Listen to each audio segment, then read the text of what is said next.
அத்தியாயம் 26. வானதியின் பிரவேசம். கோட்டைக்குள்ளே சின்ன பழுவேட்டரையர் பெரும் மனக்கலக்கத்துக்கு உள்ளாகியிருந்தார். வீர தீரங்களில் அவர் யாருக்கும் சளைத்தவர் அல்ல.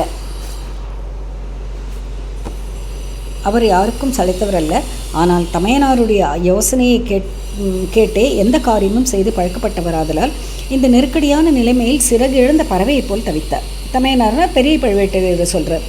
அண்ணா, அன்று காலை முதல் ஒன்றன் பின் ஒன்றாக விபரீதமான செய்திகள் அவர் காதுக்கு எட்டி கொண்டிருந்தன. பெரிய பழுவேட்டரையர் கடம்பூர் சம்புவரையர் மாளிகையிலிருந்து தஞ்சைக்கு புறப்பட்டு 2 தினங்களுக்கு மேலாயின என்று ஒரு செய்தி கிடைத்தது. புயல் அடித்த அன்று கொள்ளிட நதியை கடந்து கொண்டிருந்த படகுகள் பல மூழ்கி போயின என்றும் அவருக்கு தெரிந்திருந்தது. சிறிது நேரத்துக்கெல்லாம் பெரிய பழுவேட்டரையரின் படகில் இருந்த ஒருவனே வந்து சேர்ந்தார். அவர் வந்த படகும் மூழ்கி போயிற்று என்றும் தான் திணறி திண்டாடி கரையேறி வந்து சேர்ந்ததாகவும் கூறினான். இளவரசர் அருள்மொழிவர்மர் நாகைப்பட்டினம் சூடாமணி விகாரத்தில் மறைந்திருந்து வெளிப்பட்டார் என்றும் பெரும் ஜனத்திரளுடன் தஞ்சையை நோக்கி வந்து கொண்டிருக்கிறார் என்றும் இன்னொரு ஒற்றன் வந்து கூறினான். இரவு திருவாரூரில் அவர் தங்கியதாகவும் தான் இரவுக்கிரவே பிரயாணம் செய்து வெள்ளக்காடாய் இருந்த பிரதேசங்களையெல்லாம் தாண்டி வந்ததாகவும் தெரிவித்தான். இன்னும் சற்று நேரத்துக்கெல்லாம் சம்புவரையர் அனுப்பிய ஆள் ஒருவனே வந்து சேர்ந்தான். திருக்கோவலூர் மலையமான் பெரும் படை திரட்டி கொண்டிருப்பதாக தெரிகிறது என்றும் ஆதித்த கரிகாலரின் வெறி அதிகமாகி வருகிறது என்றும் ஆகையால் பெரிய பழுவேட்டரையரை உடனே புறப்பட்டு வரும்படி சம்புவரையர் செய்தி அனுப்பியதாகவும் கூறினார். பெரிய பழுவேட்டரையரோ தஞ்சைக்கு இன்னும் வந்து சேரவே இல்லை. அவர் உடனே புறப்பட்டு செல்வது எப்படி? யமனம் அருகில் வருவதற்கு அஞ்சக்கூடிய அந்த வீர கிழவரை ஒருவேளை கொள்ளிடத்து வெள்ளம் கொள்ளை கொண்டிருக்குமோ என்று சின்ன பழுவேட்டரையர் கலங்கினார். இதற்கு அடுத்தபடியாக எல்லாவற்றிலும் பெரிய இடி போன்ற செய்தியை தெற்கே இருந்து ஒற்றர்கள் ஓடி வந்து தெரிவித்தார்கள். தென் திசையிலிருந்து தஞ்சைக்கு வந்த 3 பெரிய சாலைகளிலும் சேனா வீரர்கள் சாரியாக வந்து கொண்டிருப்பதாகவும் கொடும்பாளூர் பூதி விக்ரமகேசரியும் வருவதாகவும் அவர்கள் கூறினார்கள். பூதி விக்ரமகேசரி தான் வந்து வானதியோடைய பெரியப்பா. ஏற்கனவே நான் அதை பற்றி பேசியிருக்கேன். இதை கேட்ட உடனே தான் சின்ன பழுவேட்டரையர் கோட்டை கதவுகளை எல்லாம் சாத்தி விடும்படி உத்தரவு போட்டார். உள்ளிருந்து யாரும் வெளியேறுவதையும் வெளியிலிருந்து உள்ளே வருவதையும் கண்டிப்பாக தடை செய்துவிட்டார். வழக்கம் போல அன்று கோட்டைக்குள் வந்து வேளக்கார படையினரை சக்கரவர்த்தியின் அரண்மனையை சுற்றிலும் காவலுக்கு அமைத்துவிட்டு தம்முடைய சொந்த படை வீரர்களை கோட்டை காவலுக்கு நியமித்தார். இந்த விவரங்களை எல்லாம் சக்கரவர்த்திக்கும் தெரிவித்து விட வேண்டும் என்று எண்ணினார். அதற்கு முன்னால் முதன் மந்திரி அனிருத்தரை கலந்து கொள்ள வேண்டும் என்றும் விரும்பினார். அனிருத்தரிடம் அவருக்கு அவ்வளவாக நம்பிக்கை கிடையாதுதான். என்றாலும் அச்சமயம் அவர் கோட்டைக்கு வெளியில் இல்லாமல் உள்ளே இருப்பது நல்லது. தம்மை அறியாமல் அவர் எதுவும் செய்ய முடியாதல்லவா? அவரிடம் யோசனை கேட்டுக்கொண்டு காரியங்கள் செய்வதாக பாவனை பண்ணுவதும் நல்லது. பின்னால் ஏதாவது தவறாக போனால் தம்மீது மட்டும் குற்றம் என்று யாரும் பழி சுமத்தக்கூடாது. சக்கரவர்த்தியிடம் தாமே நேரில் சொல்வதை காட்டிலும் அனிருத்தரை அழைத்து கொண்டு போய் சொல்வது சுலபமாக இருக்கும். இளவரசர் அருள்மொழிவர்மனும் அவனுக்கு பெண் கொடுத்து சம்பந்தம் செய்து கொள்ள விரும்பிய பூதி விக்ரமகேசரியும் சேர்ந்து சதியாலோசனை செய்து தஞ்சாவூரை கைப்பற்றுவதற்காகவே இரு பக்கம் இருந்தும்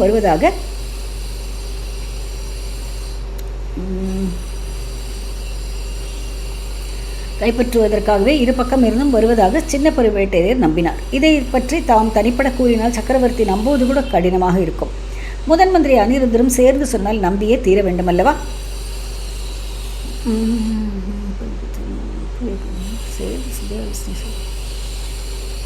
ரெண்டு பேர், இளவரசர் அருள்மொழிவர்மன், பூதி விக்ரமகேசரி, 2 பேரை பற்றியும் இவர் சொல்கிறார்.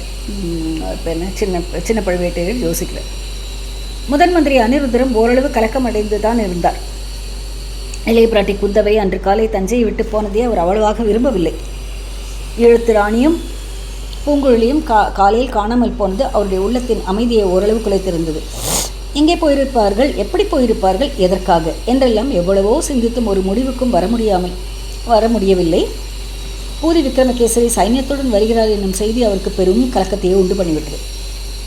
ஆனால் இதையெல்லாம் உடனே சக்கரவர்த்தியிடம் தெரிவிக்க வேண்டிய அவசியம் இல்லை என்று சின்ன பழுவேட்டரையருக்கு அவர் யோசனை சொன்னார். சக்கரவர்த்தியின் மனக்குழப்பம் இன்னும் அதிகமாக இருப்பதாக கேள்விப்படுகிறேன். மகாராணியின் அந்தரங்க செய்தி வந்து தெரிவித்து விட்டு போனாள். செய்தினாக்க பணிப்பெண். இந்த நிலையில் பூதி விக்ரமகேசரியை பற்றி சொன்னால் சக்கரவர்த்தியின் மூளையில் உள்ள இரத்த நாளம் வெடித்து உயிருக்கே ஒருவேளை ஆபத்து உண்டாகிவிடும். ஏற்கனவே தஞ்சை நகரத்தில் சக்கரவர்த்தி காலமாகிவிட்டார் என்ற வதந்தி பரவே இருக்கிறதாம். உண்மையாகவே அப்படி நேர்ந்து விட்டால் எத்தனை விபரீதமாகும் என்று யோசித்து பாருங்கள். சக்கரவர்த்தியை நீங்களே கொன்று விட்டதாக வதந்தி உண்டாகிவிடும். உங்கள் விரோதிகளுக்கு மிகவும் சௌகரியமாக போய்விடும். ஆகையால் பொறுத்து பார்த்து முடிவு செய்யலாம். பூதி விக்ரமகேசரியின் உத்தேசம் என்னதென்று முதலில் தெரிந்து கொள்ளலாம். பெரிய பழுவேட்டரையரை பற்றியும் பொன்னியின் செல்வரை பற்றியும் அதற்குள் ஏதேனும் நிச்சயமான செய்திகள் கிடைக்கக்கூடும். அதுவரையில் பொறுமையாக இருங்கள் என்று முதன் மந்திரி அனிருத்தர் கூறியது காலாந்தக கண்டருக்கும் உசிதமாகவே தோன்றியது. காலாந்தக கண்டர்னா இவர் சின்ன பழுவேட்டரையர் பேர். அப்படியானால் சக்கரவர்த்தியிடம் சமயம் பார்த்து சொல்ல வேண்டிய காரியத்தை தங்களிடமே விட்டுவிடுகிறேன். கோட்டை பாதுகாப்பு காரியங்களை நான் கவனிக்கிறேன் என்று சொல்லிவிட்டு சின்ன பழுவேட்டரையர் முதன் மந்திரியின் விடைபெற்று கொண்டார். அது முதல் கோட்டை மதில் சுவர் ஓரமாக சுற்றி வந்து கோட்டை பாதுகாப்புக்கு வேண்டிய முன் ஏற்பாடுகளை செய்து வந்தார்.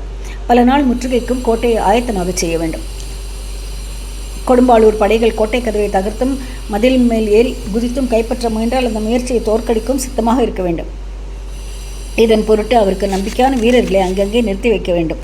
கோட்டை மதில்கள் எங்கேயாவது பலவீனப்பட்டிருந்தால் அதை சப்பனிட்டு பலப்படுத்த வேண்டும். இந்த ஏற்பாடுகளில் சின்ன பழுவேட்டரையர் கவனம் செலுத்தி கொண்டிருந்த போதே வெளியிலிருந்து செய்திகள் அறிவதற்கு வழி என்ன என்பது பற்றியும் அவருடைய உள்ளம் சிந்தித்துக் கொண்டிருந்தது. தஞ்சை கோட்டைக்கு ரகசிய சுரங்க வழிகள் 2 தான் உண்டு. ஒன்று பெரிய பழுவேட்டரையரின் மாளிகையிலிருந்து பொக்கிஷ நிலவரை வழியாக வெளியே சென்றது. இந்த வழியை சில நாள் யாரும் உபயோகிக்க முடியாது. ஏனென்றால் அந்த வழி வெளியே திறக்க வேண்டிய இடத்தில் வடவாற்றின் வெள்ளம் அலைமோதி கொண்டு சென்றது. அந்த வழியை அப்போது திறந்தால் வெள்ளம் நிலவரைக்குள்ளேயே புகுந்துவிடும். இன்னொரு சுரங்க வழி முதன் மந்திரி அனிருத்தரின் அரண்மனைக்குள்ளே இருந்து புறப்பட்டது. ஆனால் அதன் வழியாக சின்ன பழுவேட்டரையர் அறியாமல் யாரும் வெளியே போகவோ உள்ளே வரவோ முடியாது. அந்த வழி கோட்டைச் சுவரை கடந்து செல்லும் இடத்தில் சின்ன பழுவேட்டரையரின் காவல் இருந்தது.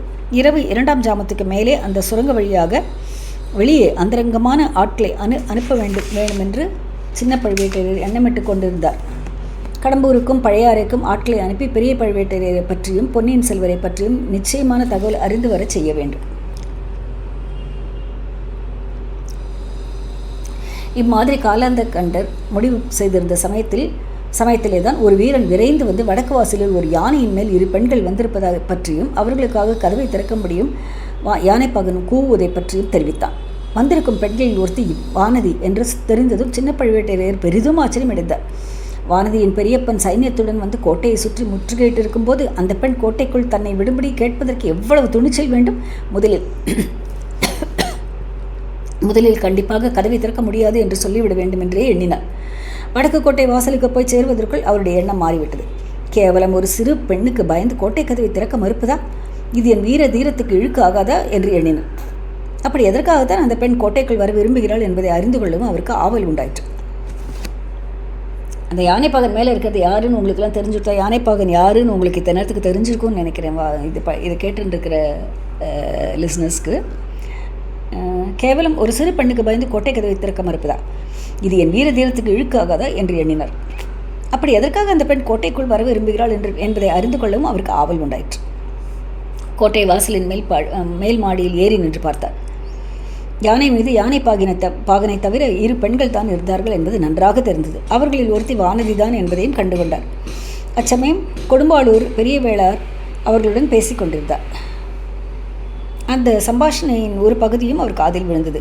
பெரிய வேளார் வானதியை கோட்டைக்குள் போக வேண்டாம் என்று சொல்வதையும் வானதி அதை மறுத்து உள்ளே போவேன் என்று பிடிவாதம் பிடிப்பதையும் அறிந்து கொண்டார். எனவே வானதிக்கு கதவை திறந்து விடலாம் என்ற எண்ணம் உறுதிப்பட்டது. பெரிய வேளர் அப்பால் அகன்று சென்றதும் யானை மேலும் சில அடிகள் எடுத்து வைத்து அகழி ஓரத்தில் வந்து நிற்பதை கண்டார். யானைப்பாகன் கொம்பை எடுத்து ஊதிவிட்டு முன்போலவே கொடும்பாளூர் இளவரசிக்கு கோட்டை கதவை திறந்து விடுங்கள். பெரிய பழுவேட்டரையரிடமிருந்து சின்ன பழுவேட்டரையருக்கும் இளைய பிராட்டியிடமிருந்து சக்கரவர்த்திக்கும் செய்தி கொண்டு வரும் வானதி தேவிக்கும் உடனே வழிவிடுங்கள் என்று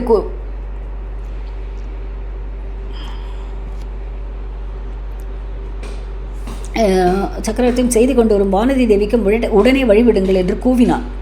இதை கேட்டதும் சின்ன பழுவேட்டரையர் மனதில் கொஞ்ச நஞ்சம் இருந்த சந்தேகமும் தயக்கமும் நீங்கிவிட்டன. பெரிய பழுவேட்டரையர் வானதியின் மூலமாக தமக்கு செய்தி அனுப்புவது விசித்திரமானதுதான். இதில் ஏதாவது சூழ்ச்சியோ தந்திரமோ இருக்கக்கூடும். இருந்தால் அதை தம்மால் கண்டுபிடிக்க முடியாதா? இந்த சிறு பெண் தம்மை ஏமாற்றிவிட்டு தப்பி பிழைக்க முடியுமா? பார்த்து கொள்ளலாம். யானைப்பாகன் ஊதிய கும்பின் முழக்கத்துக்கு பதில் முழக்கம் கோட்டை வாசல் மாடியிலிருந்து கேட்டது. தீவர்த்தி வெளிச்சம் தெரிந்தது. அந்த வெளிச்சத்தில் வேல்களின் முனைகள்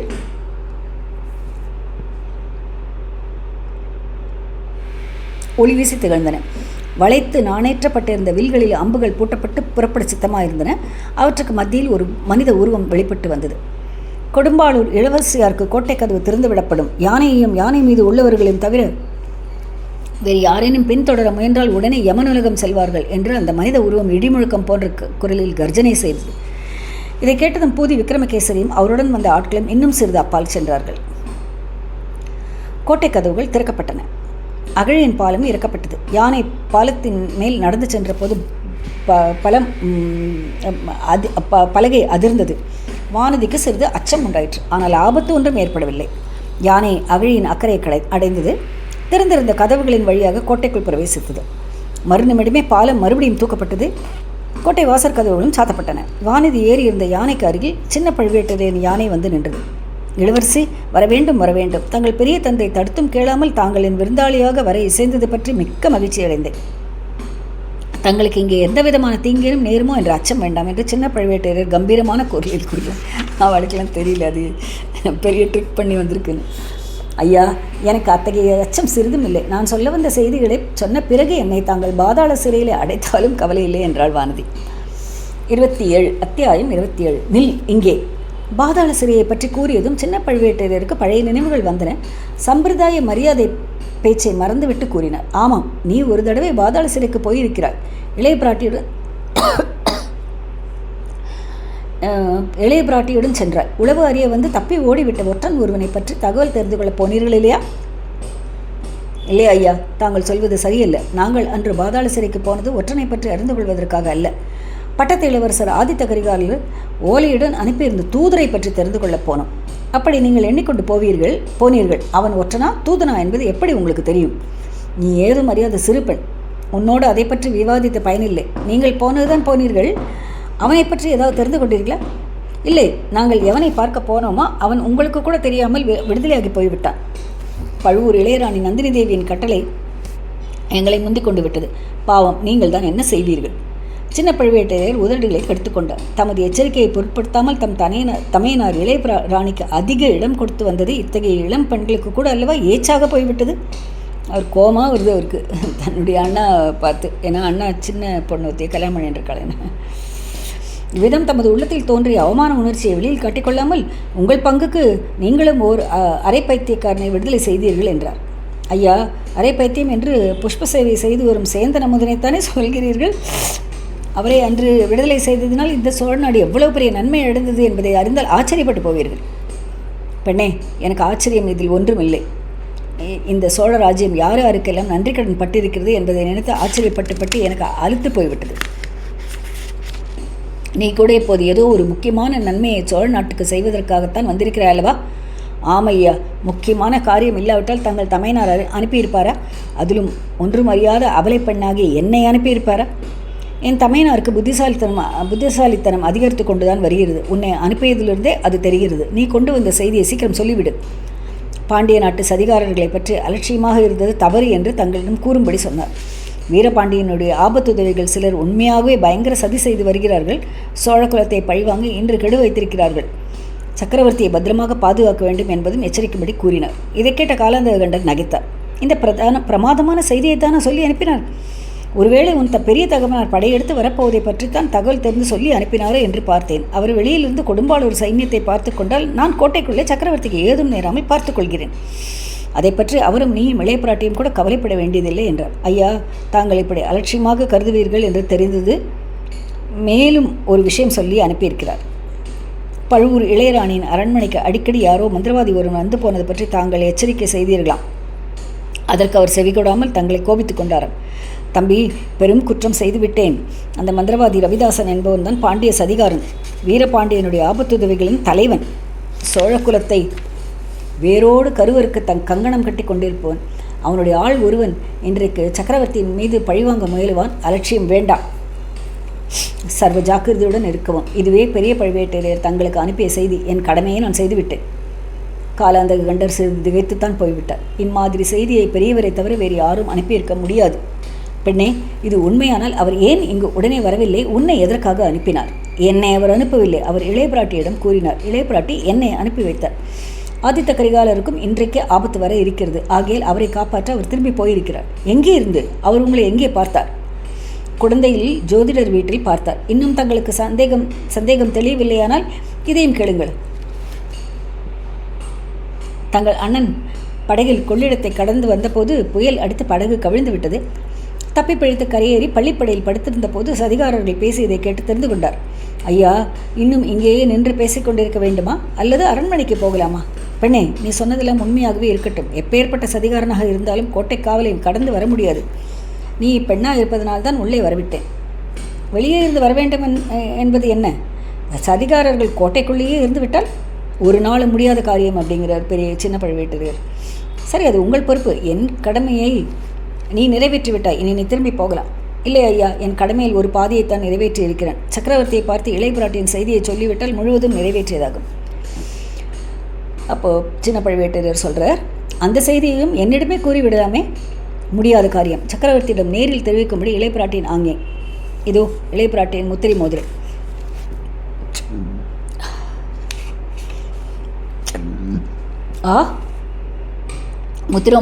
முத்திரை மோதிரம் யாரிடமோ வந்து விடுகிறது. இளைய பிராட்டி தான் கொடுத்தாள் என்பது என்ன நிச்சயம்? உன் பெரிய தந்தை இந்த கோட்டையை முற்றுகையிட்டு இருக்கிறார். உன்னை எப்படி நம்புவது? ஒரு அபலை பண்ணால் என்ன அபாயம் நேர்ந்துவிடும் ஏன் பயப்படுகிறீர்கள்? பெண்ணே, பழுவூர் வம்சத்தினர் பயம் என்பது இன்னதென்று அறிய மாட்டார்கள். அப்படியானால் என்னை அரண்மனை வரையில் போக விடுங்கள். தாங்களும் கூட வாருங்கள். இன்றைக்கெல்லாம் சக்கரவர்த்தியின் மனக்கலக்கம் மிகவும் அதிகமாக இருக்கிறது. அந்த கலக்கத்தை தீர்ப்பதற்குரிய செய்தியுடன் நான் வந்திருக்கிறேன் ஐயா. விஷயம் என்னதென்று அறிந்தால் என்னை தடுத்து தாமதப்படுத்தியதற்காக தாங்களே பச்சதாபப்படுவீர்கள். சின்ன பழுவேட்டரையர் சிறிது வேப்பு கூறி காட்டி, பெண்ணே, ஒருவேளை நீ சின்ன இளவரசர் பொன்னியின் செல்வரை பற்றி செய்து கொண்டு வந்திருக்கிறாயா என்று. ஆம் தளபதி. ஆஹா, சின்ன இளவரசர் சுகமாக இருக்கிறாரா? இப்போது எங்கே வந்து கொண்டிருக்கிறார்? அவருக்கு சதிகாரர்களால் அப்படிங்கிறது எழுக்கிறார். ஆம், பாண்டிய நாட்டு சதிகாரர்களால் அவருடைய உயிருக்கும் அபாயம் நேர இருந்தது. ஆனால் கடவுளரால் விபத்து ஒன்றும் ஏற்படவில்லை. சௌக்கியமாக இருக்கிறார். இது தங்களுக்கு சந்தோஷம் அளிக்கும் அல்லவா? நல்ல கேள்வி. சின்ன இளவரசர் சௌக்கியமாக இருப்பது பற்றி சந்தோஷப்படாமல் துக்கமாகப்படுவார்கள். வா, உன்னோடு வீண் பொழுது போக்க விரும்பவில்லை. அரண்மனைக்கு வந்து சக்கரவர்த்தியிடம் நேரில் சொல்ல வேண்டியதை சொல்லிவிடு. எல்லாம் இது மேலே உட்காந்து கேட்டுக்கிட்டு இருக்கு. யார்? அருள்மொழி. இவ்விதம் கூறி சின்ன பழுவேட்டரையர் தம் யானையை மேலே செலுத்தினார். இளவரசரை பற்றி அறிந்து கொள்ள அவருக்கும் பெரும் ஆவல் உண்டாயிற்று. அவருடைய மாப்பிள்ளை மதுராந்தகன் தஞ்சை சிம்மாசனம் ஏறுவதற்கு அருள்மொழிவர்மன் ஒரு போட்டி என்பதாக அவர் என்றும் கருதியதில்லை. சக்கரவர்த்திக்கு அந்த எண்ணமே இல்லை என்பதை அவர் அறிவார். அருள்மொழி தந்தை சொல்லை தட்டக்கூடியவனும் இல்லை. குந்தவை தலையெட்டி ஏதேனும் குளறல் செய்யாமல் இருக்க வேண்டும் என்பதே அவருடைய கவலை. அவள் இப்போது ஏதேனும் சூழ்ச்சி தொடங்கி இருக்கிறாளா என்ன? அருள்மொழியை தன் வசத்தில் வைத்துக்கொண்டு ஏதேனும் தந்தைக்கு தாறுமாறான செய்தி அனுப்பியிருப்பாளா? இளவரசரை பற்றி இந்த கொடும்பாளூர் பெண் உண்மையாகவே செய்தி கொண்டு வந்திருந்து சக்கரவர்த்தியிடம் கூறினால் அதை அவர் தம்மிடம் சொல்லாமல் இருக்க மாட்டார். அருள்மொழிவர்மரின் உத்தேசம் இன்னதுதான் என்று தெரிந்து கொண்டால் அதற்கேற்ப தாம் செய்ய வேண்டியதை பற்றி தீர்மானித்துக் கொள்ளலாம். அச்சமயத்தில் பூதி விக்ரமகேசரி தஞ்சை கோட்டை மீது படையெடுத்து வந்திருக்கும் சதிகார செயலை பற்றியும் சக்கரவர்த்தியிடம் தெரிவித்து விடலாம் அல்லவா? 2 யானைகளும் அரண்மனை வாசலில் வந்து நின்றன. சின்ன பழுவேட்டரையர் லகுவாக யானை மீதிருந்து கீழே குதித்தார். இன்னொரு யானை மலை அசைவதைப் போல் அசைந்து மண்டியிட்டு படுத்தது. 2 பெண்களும் யானை பாகனும் கீழே இறங்கினார்கள். வாசற் காவலனை அழைத்து சின்ன பழுவேட்டரையர் ஏதோ கூறினார். அவன் அரண்மனையின் முன் வாசலை திறந்து விட்டான்.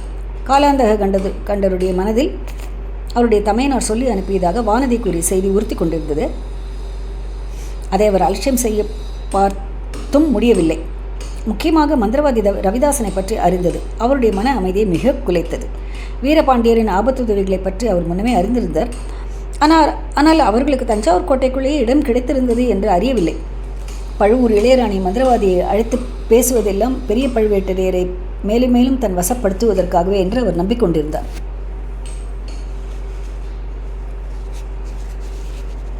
அண்ணன் தம்பிக்குள்ளே விரோதத்தை வளர்ப்பதும் அவளுடைய நோக்கமாக இருக்கலாம் என்று நினைத்தார். இப்போது இந்த பெண் சொல்வது சிறிது பீதிகரமான செய்தியாகத்தான் இருக்கிறது. கொஞ்சம் பயப்படும்படியாக தான் இருக்குது அப்படின்னு நினைக்கிறேன். ஆயினும் எந்த மந்திரவாதி அல்லது சதிகாரன் என்ன செய்துவிட முடியும்?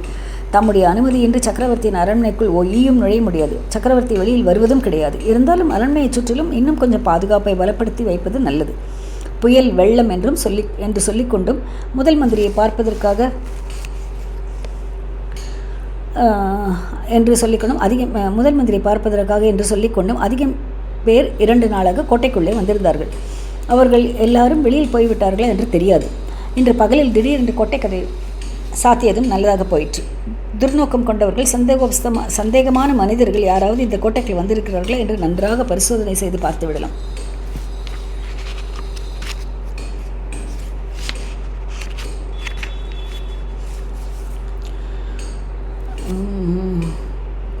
என்று பார்த்து விடலாம். இவ்விதம் யானை மேல் அரண்மனையை நோக்கி வரும்போதே எண்ணமிட்டு கொண்டு வந்தார். அரண்மனை வாசலில் ஒரு பக்கத்தில் எப்போதும் ஆயத்தமாக இருந்த தம் ஆட்களை சமிஞ்ஞையால் அழைத்தார். அவர்களிடம் கோட்டையின் உட்பக்கம் முழுவதும் நன்றாய் தேடி சந்தேகமாக யார் தென்பட்டாலும் பிடித்து கொண்டு வரும்படி கட்டளையிட்டார். பிறகு வேளக்கார படையாரிடம் அன்றிரவு முழுவதும் தூங்காமலே அரண்மனையும் சுற்றுப்புறங்களையும் காவல் புரிய வேண்டும் என்றும் சொல்ல எண்ணி அவர்களுடைய தலைவனை அனுப்பும்படி கட்டளையிட்டார். இந்த நிலையில் யானையின் மேல் வந்த பெண்கள் என்ன ஆனார்கள் என்று திரும்பி பார்த்தார். அவர்கள் அப்போது அரண்மனை முன்புறத்து நிலாமுற்றத்தை தாண்டி முதலில் வாசற்படி அருகில் போய்க் கொண்டிருந்தார்கள். ஆனால் இவன் யார்? அவர்களை தொடர்ந்து போக அந்த 3வது உருவம் தலைப்பாகையை பார்த்தால் யானைப்பாகன் மாதிரி தோன்றியது. ஆஹா, யானைப்பாகன் ஏன் தொடர்ந்து போகிறான்? அரண்மனைக்குள்ள அவனுக்கு என்ன வேலை? சக்கரவர்த்தியிடம்தான் அவனுக்கு என்ன காரியம்? இதுவும் நைஸாக போயிருக்கு அருள்மொழி. மிக பயங்கரமான ஒரு எண்ணம் அவர் மனதில் மின்னலை போல் தோன்றி சொல்ல முடியாத வேதனையை உண்டாக்கியது. கோபக்கண்ணிலே எழுப்பியது. ஒருவேளை இதில் ஏதேனும் சூழ்ச்சி இருக்குமோ? இவன் தான் சதிகாரனோ? இந்த பெண்களை ஏமாற்றிவிட்டு யானைப்பாகனை போல் வந்திருக்கிறானோ? நாமும் ஏமாந்து விட்டோமோ? தம் கண் முன்னால் சக்கரவர்த்தியை கொல்ல வந்த வீரபாண்டியனின் ஆபத்துதவி அரண்மனைக்குள்ளே போகிறதாவது? காலாந்தக கண்டனுக்கு அவ்வளவு பெரிய அசட்டுப்பட்டமா? அல்லது பூதி விக்ரமகேசரின் சூழ்ச்சியில் சேர்ந்ததா?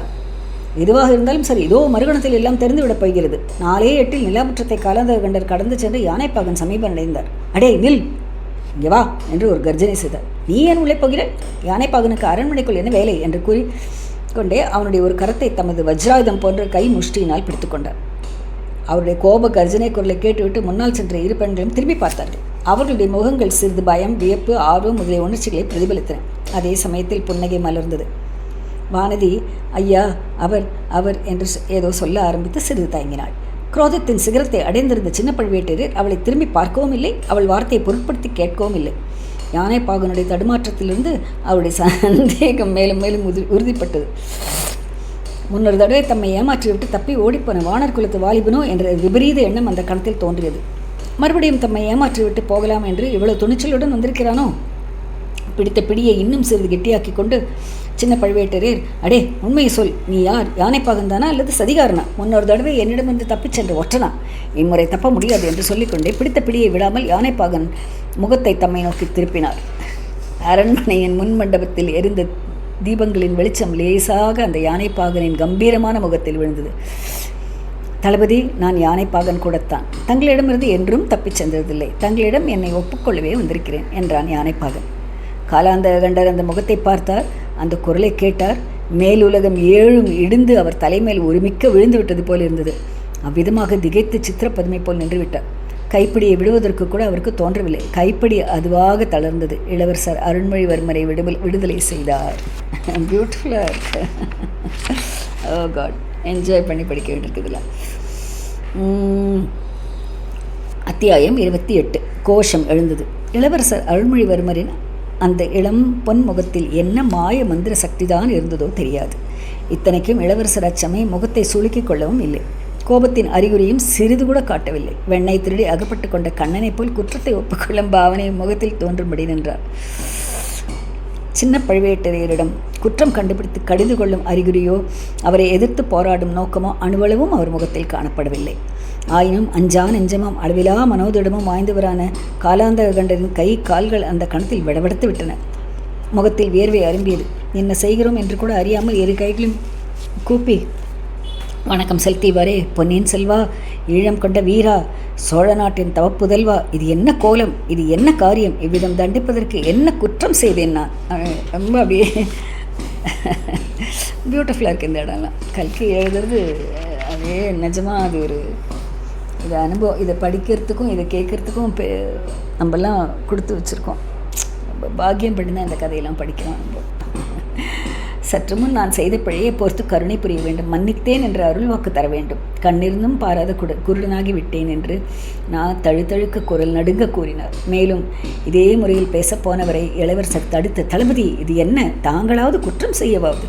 ஒன்றும் அறியாத இந்த சிறுவன் தங்களை மன்னிப்பதாவது என்றார். தங்களை பிடித்து நிறுத்திய இந்த கையை வெட்டினாலும் போதிய தண்டனை ஆகாது அடா என்று அழைத்த என் நாவை அறுத்து போட்டாலும் போதாது. தங்கள் வார்த்தைகள் என் காதில் நாராசமாக விழுகின்றன. போதும், நிறுத்துங்கள்.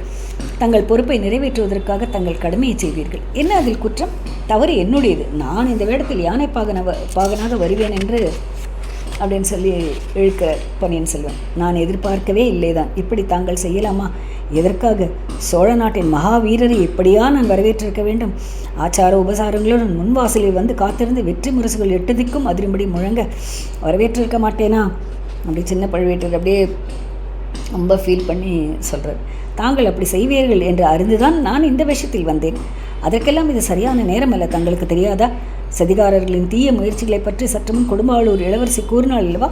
அது உண்மையாக இருக்கலாம் என்றே எனக்கு தோன்றுகிறது. இளவரசி, என்னையும் அந்த பாண்டியர் சதிகாரர்களுடன் சேர்த்து விட்டீர்களா? கடவுளே, என் தந்தை சக்கரவர்த்தியை பாதுகாப்பதற்கு தாங்கள் செய்திருக்கும் ஏற்பாடுகளை பார்த்து மனதிற்குள் மகிழ்ச்சி அடைந்து கொண்டிருக்கிறேன். முதலில் என் தந்தையை பார்த்து விட்டு பிறகு அப்படின்னு ஆரம்பிக்கிறார். அப்போது இவர் சொல்கிறார், ஐயா, சக்கரவர்த்தியை தாங்கள் பார்க்கக்கூடாது என்று நான் தடுத்து விடுவேன் என்று நினைத்தீர்களா? அத்தகைய பாவி நான் என்று யாரேனும் தங்களுக்கு சொல்லியிருந்தால் அப்படின்னு சொல்கிறார் காலாந்தகண்டர். ஒரு நாளும் நான் நம்பியிருக்க மாட்டேன் தளபதி. பின் ஏன் இந்த வேஷம்? வேறு முறையில் நான் கோட்டைக்குள் வந்திருக்க முடியுமா? யோசியுங்கள். கோட்டையை சுற்றி தென் திசை சேனைகள் வந்து சூழ்ந்து கொண்டிருக்கின்றன. பெரிய வேளாரும் வந்திருக்கிறார். எதற்காக வந்திருக்கிறார் என்று தங்களுக்கு தெரிந்திருக்கும். கோட்டை கதவுகளை நான் மூட செய்தது நியாயமே அல்லவா? அதில் ஏதேனும் குற்றம் உண்டா? ரொம்ப நியாயம். பெரிய வேளாரின் புத்தி கெட்டு போயிருக்கிறது. அவரால் நான் கோட்டைக்குள் வருவது தடைபடும் என்றுதான் இந்த வேடத்தில் வந்தேன். அவர் மகளையும் அழைத்து கொண்டு வந்தேன். நல்ல வேளையாக அவர் என்னை கவனிக்கவில்லை. தங்களுடைய கூர்மையான கண்கள் கண்டுபிடித்து விட்டன. என் கண்கள் மூடிப்போயின இளவரசி. அதனால்தான் பார்த்தவுடன் தெரிந்து கொள்ளவில்லை. தங்களை யானைப்பாகன் என்று கூறிய வார்த்தைகளை தாங்கள் கருணை கூர்ந்து மன்னிக்க வேண்டும். அப்போ இளவரசர் சொல்கிறார், அவ்விதம் சொல்ல வேண்டாம். தாங்கள் வேறு, என் தந்தை வேறு என்றே நான் எண்ணவில்லை. என்னை சிறைப்படுத்தி கையோடு கொண்டு வருவதற்காக தாங்கள் ஆட்களை அனுப்பியிருந்தீர்கள். கடவுளே, இது என்ன வார்த்தை? நானா சிறைப்படுத்த ஆட்களை அனுப்பினேன்? தங்களை உடனே பார்க்க வேண்டும் என்பதற்காக தங்கள் தந்தை சக்கரவர்த்தி அனுப்பினார். அது எனக்கு தெரியாதா தளபதி? இலங்கையில் நான் இருந்தபோது அவர்கள் வந்தார்கள். சக்கரவர்த்தியின் கட்டளை அல்ல, பழுவேட்டரையர்களின் கட்டளை என்று என் அருகில் இருந்தவர்கள் சொன்னார்கள். எங்கள் விரோதிகள் அப்படி சொல்லியிருப்பார்கள் அப்படின்னு சொல்கிறார் காலாந்தகர். நான் அவர்களுக்கு என் தந்தையின் கட்டளை எப்படியோ அப்படியே பழுவேட்டரையர்களின் கட்டளையும் என் சிறமேல் கொள்ளத்தக்கது என்று கூறினேன். கடலையும் புயலையும் மழையையும் வெள்ளத்தையும் தாண்டி வந்தேன். அரண்மனையின் முன்வாசலை தாண்டி உள்ளே போனதும் தங்கள் விருப்பத்தை தெரிந்து கொள்ளலாம் என்று எண்ணினேன். தங்கள் கட்டளையின்றி தந்தையை பார்க்கவும் நான் விரும்பவில்லை. இளவரசர் சொல்கிறார். இளவரசே, இன்னும் என்னை சோதிக்கிறீர்களா? தங்கள் தந்தையை தாங்கள் சந்திப்பதற்கு நான் என்ன கட்டளையிடுவது? தங்களுடன் வரச் சொன்னால் வருகிறேன், இங்கேயே நிற்கச் சொன்னால் நின்று விடுகிறேன். இளவரசரின் விருப்பமே என் சிரசின் மேல் சூடும் கட்டளை என்று பணிவுடன் கூறினார் சின்ன பழுவேட்டரையர். தளபதி, தாங்கள் இங்கேயே நிற்க வேண்டித்தான் நேரும் போல இருக்கிறது. அதிக நேரம் நாம் இங்கு நின்று பேசிக் கொண்டிருந்து விட்டோம், அது பாருங்கள் என்றார் இளவரசர். சின்ன பழுவேட்டரையர் திரும்பி பார்த்தார். சற்று முன் தூரத்தில் நின்ற அவருடைய ஆட்கள் எல்லாம் நெருங்கி வந்திருப்பதை கண்டார். அவர்கள் மட்டுமல்ல, அரண்மனை வாசல் காவலர்களும் வந்துவிட்டார்கள். இன்னும் சிறிது தூரத்திலே நின்ற வேலைக்கார படையினரிலும் சிலர் பிரிந்து வந்து கொண்டிருந்தார்கள். அருகில் வந்துவிட்டவர்கள் அனைவரும் பொன்னியின் செல்வரை கண்கொட்டாத ஆரவாரத்துடன் பார்த்து கொண்டிருந்தார்கள். சின்ன பழுவேட்டரையர் திரும்பி பார்த்த நேரத்தில் இளவரசரின் திருமுகத்தில் விளக்கு வெளிச்சம் நன்றாக விழுந்து மிக பிரகாசமாக தெரிந்தது. வீரர்களில் ஒருவன், வாழ்க இளவரசே என்றான். வாழ்க பொன்னியின் செல்வர் என்றான் இன்னொருவன். மகிந்தனை புறங்கண்டு ஈழம் கொண்ட வீராதி வீரர் வாழ்க என்றான் மற்றொருவன். இந்த குரல்களை கேட்டவுடன் வேளக்கார படையினர் அனைவரும் அங்கு விரைந்து வரத் தொடங்கினார்கள். பற்பல குரல்களிலிருந்து வாழ்க பொன்னியின் செல்வர் என்று வாழ்த்தொலிகள் எழுந்தன. அரண்மனை வாசலானபடியாலும் சின்ன பழுவேட்டரையர் அரண்மனை வாசல் அது சின்ன பழுவேட்டரையர் அங்கிருந்தபடியாலும் அந்த ஒலி மிக மெல்லியதாகத்தான் அப்போது எழுந்தது. எழுந்தென்றல் காற்று புதிதாக தளிர்த்த அரசமரத்தின் மீது அடிக்கும் கால் ஏற்படும் சலசலப்பு சப்தத்தை போலத்தான் கேட்டது. நேரம் நாள் ஆக அந்த மெல்லிய ஒலி எப்படி வளர்ந்து பெரிதாகிய மகாசமுத்திரத்தின் ஆயிரம் அலைகளின் ஆரவாரத்தையும் மிஞ்சிய மாபெரும் கோஷமாயிற்று என்பதை பின்வரும் அத்தியாயங்களில் பார்ப்போம். தளபதி, நாம் இங்கே நின்று பேசியது தவறாக போயிற்று. அரண்மனைக்குள்ளே பிரவேசிக்கும் வரையில் நான் என்னை திரைப்படுத்திக் கொள்ள விரும்பாததின் காரணம் இப்போது தெரிகிறது அல்லவா என்று கேட்டார் இளவரசர். தெரிகிறது அரசே, நான் இவர்களுக்கு சமாதானம் சொல்லிவிட்டு வருகிறேன். தாங்கள் தயவுசெய்து விரைந்து உள்ளே செல்லுங்கள் என்றார் காலாந்தகண்டர்.